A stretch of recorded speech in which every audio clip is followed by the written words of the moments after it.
15 साल का मासूम बच्चा जिसका नाम गोपाल शर्मा होता है, जिसने इस दुनिया को पूरी तरीके से जिया भी नहीं था, पर जालिमों ने उससे पहले उसको दुनिया से उठा डाला। दोस्ती एक ऐसा रिश्ता होती है जिस पर लोग आंख बंद कर भरोसा कर लेते हैं, लेकिन वही दोस्त किसी मासूम बच्चे की मौत की वजह बन जाए, इंसान कभी सोचता भी नहीं है। ग्रेट नोएडा से आई एक ऐसी घटना जिसने पूरे इलाके को दहलाकर रख दिया है। 15 साल का मासूम लड़का जिसका नाम गोपाल शर्मा होता है, एक ऐसा बच्चा जो अभी तक जिंदगी को ठीक से समझा भी नहीं था, लेकिन उसी गोपाल शर्मा को उसी ही के दोस्तों ने इतनी बेरहमी से मौत के घाट उतार दिया जिसको सुनकर हर किसी की रूह कपकपा जाएगी।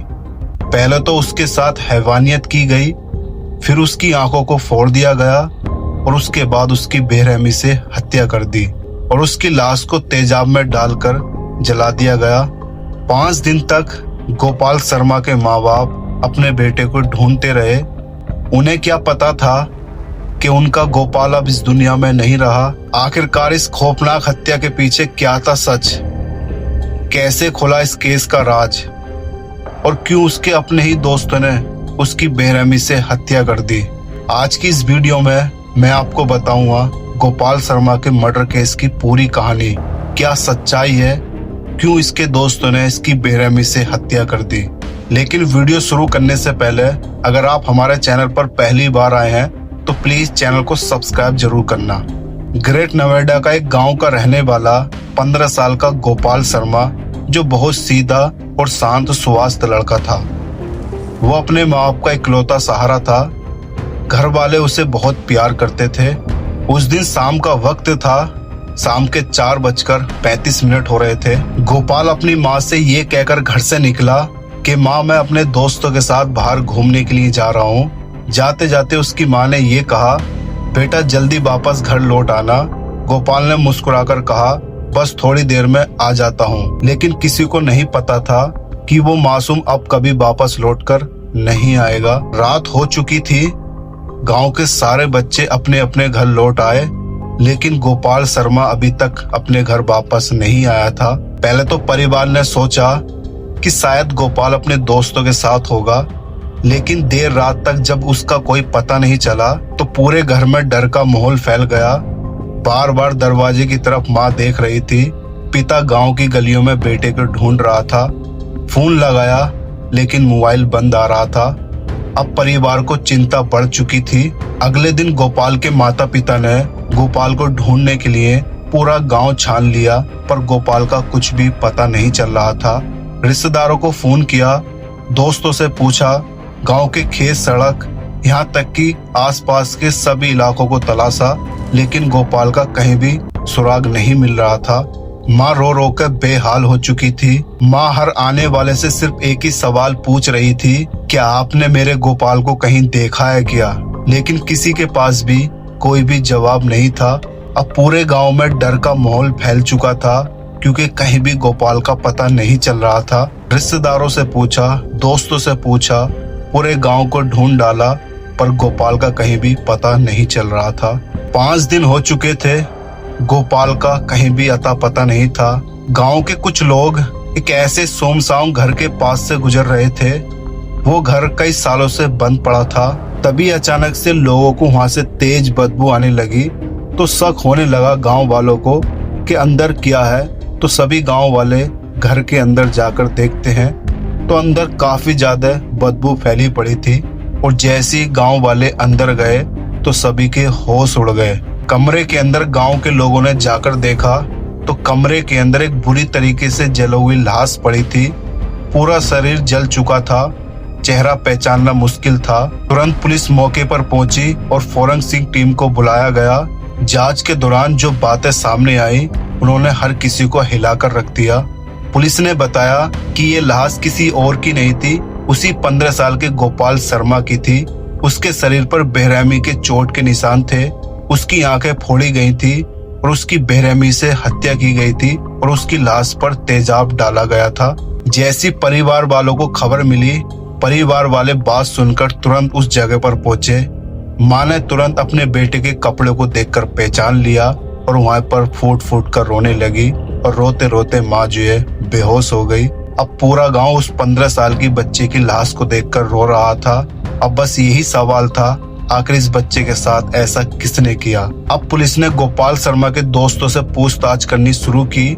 शुरुआत में तो सभी दोस्त सीधे बन रहे थे, लेकिन पुलिस को एक लड़के पर शक होने लगा जो बार बार अपने बयान बदलने लगा। और फिर पूरे केस का एक सबसे बड़ा खौफनाक सच बाहर निकल कर आया।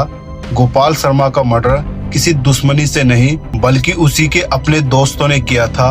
उन्होंने गोपाल शर्मा को एक सुनसान घर में बुलाया और वहां उस 15 साल के लड़के के साथ सभी दोस्तों ने हैवानियत की, बारी बारी से अपनी हवस मिटाई और बाद में उसकी बेरहमी से हत्या कर दी। जैसे ही गांव वालों को सच पता चला तो पूरे इलाका गुस्से से भर आया। लोग सड़कों पर उतर आए। हर कोई सिर्फ यही बात कर रहा था, आखिर ये लोग कौन हैं जिन्होंने 15 साल के मासूम बच्चे की हत्या की थी। और इस मासूम बच्चे को मारने में 3 अपराधी शामिल थे। एक का नाम उमेश महतो था और दूसरे का नाम नरेश सिंह था और तीसरे का नाम मोहित सिंह था। और ये 15 साल का मासूम बच्चा जो नाबालिग था और 3 आरोपी जो बालिग थे जिनकी उम्र 18 प्लस थी। तो बाद में पुलिस ने गोपाल के दोस्तों से पूछा कि आखिर गोपाल ने तुम्हारा क्या बिगाड़ा था जो तुमने उसकी इतनी बेरहमी से हत्या कर दी। एक मासूम बच्चे पर रहम नहीं आया, एक माँ बाप का सहारा छीनते हुए। और उसके बाद जो उसके दोस्तों ने खुलासा किया जिसको जानकर आप लोगों के रोंगटे खड़े हो जाएंगे। गोपाल शर्मा के दोस्तों ने कहा कि हमारी उससे कोई दुश्मनी नहीं थी, पर कुछ दिन पहले हमारा जो है उससे झगड़ा हो गया था। झगड़ा ये हो गया था कि वो हमारे साथ रहता था और हम कुछ नशा करते थे।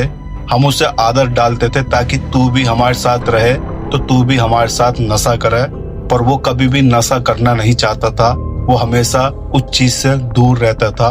ये बात उसने तुरंत अपने माँ बाप को बता दी, जिसकी वजह से उसके माँ बाप ने हमें बहुत बेइज्जत किया और हमें वो बेइज्जती बर्दाश्त नहीं हुई। और फिर हमने एक दिन प्लान बनाया, क्यों ना अपनी इस बेइज्जती का बदला लिया जाए, क्यों ना हम इस गोपाल को ही मार डालें। फिर क्या हुआ कि हमने उस गोपाल को बहाने से इस घर में बुलाया और बाद में उसके साथ पहले हमने हैवानियत करी और उसकी बेरहमी से हत्या करी और उसकी दोनों आंखों को फोड़ दिया और उसके प्राइवेट पार्ट को काट दिया। और ये सुनकर सभी पुलिस वाले एकदम खौफनाक हो गए। सबकी कुर्सियां हिल गई, सब डर डर कर कांपने लगे। और पुलिस वाले इन लोगों से कहने लगे कि तुम्हें दया नहीं आई, एक बेइज्जती के चक्कर में तुमने 15 साल के मासूम बच्चे की जान ले ली। कभी उसके माँ बाप के बारे में भी सोचते, उसके सपनों के बारे में सोचते, एक बेइज्जती के कारण सोचते कि तुम्हारे माँ बाप ने ही डांटा था। अगर कोई औलाद कोई बिगड़ती है तो माँ बाप का हक होता है कि अपने बच्चों को रोकने का। और बाद में पुलिस ने इन अपराधियों को जेल में भेज दिया। और बाद में जब गोपाल की पोस्टमार्टम रिपोर्ट आई तो पता चला कि गोपाल के शरीर पर काफी जगह चोटों के निशान थे। इन लोगों ने पहले उसे तड़पाया, उसके शरीर पर जख्म दिए और बाद में उसकी बेरहमी से हत्या कर दी। पहले तो उसके प्राइवेट पार्ट को काटा गया, फिर उसकी दोनों आंखों को फोड़ा गया और मरते हुए भी उसकी बॉडी के साथ इन्होंने हैवानियत करी, जिसको जानकर आज लोग सिर्फ यही कह रहे हैं कि इनके साथ भी ऐसा ही होना चाहिए जैसे कि उस 15 साल के मासूम बच्चे गोपाल शर्मा के साथ हुआ है। 15 साल का गोपाल शर्मा एक ऐसा बच्चा जिसकी आंखों में हजारों सपने थे।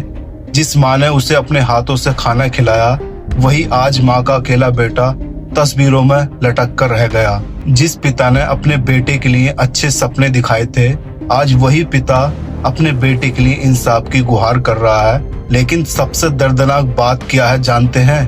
गोपाल शर्मा को मानने वाले कोई दुश्मन नहीं थे, वो लोग थे जिन पर उसने भरोसा किया था। दोस्ती के नाम पर एक मासूम की जिंदगी को छीन लिया गया। उसकी चीख शायद उस सुनसान घर की दीवारों में आज भी गुजरती होगी। सोचिए उस माँ पर क्या बीत रही होगी जो आज भी दरवाजे की तरफ अपने बेटे को आता हुआ देखती है। काश मेरा बेटा एक बार वापस आ जाए, लेकिन अब गोपाल कभी भी वापस नहीं आएगा। अब बची है सिर्फ गोपाल की यादें, उसकी तस्वीर और उसके माँ बाप की आंखों का कभी खत्म ना होने वाला दर्द। तो सोचिए दोस्तों, अगर ऐसे दरिंदों को सख्त सजा ना मिले तो इंसानियत पर लोगों का भरोसा उठ जाएगा। मैं तो यही कहता हूँ, अल्लाह कभी भी किसी माँ बाप को ऐसा दिन ना दिखाए। गोपाल शर्मा को इंसाफ मिलना चाहिए और उन दरिंदों को ऐसी सजा मिलनी चाहिए जिसे देखकर कोई दूसरा इंसान ऐसी हैवानियत करने से पहले 1000 बार सोचे। अगर आप गोपाल शर्मा के लिए इंसाफ चाहते हैं तो इस वीडियो को ज्यादा से ज्यादा शेयर करिए और अपना प्यारा सा कमेंट करके जाइए। गोपाल शर्मा को इंसाफ मिलना चाहिए। मैं मिलता हूँ आपको अगली वीडियो में, तब तक के लिए अस्सलाम वालेकुम, नमस्कार, सत श्री अकाल। अपना और अपने परिवार का ख्याल रखना। जय हिंद।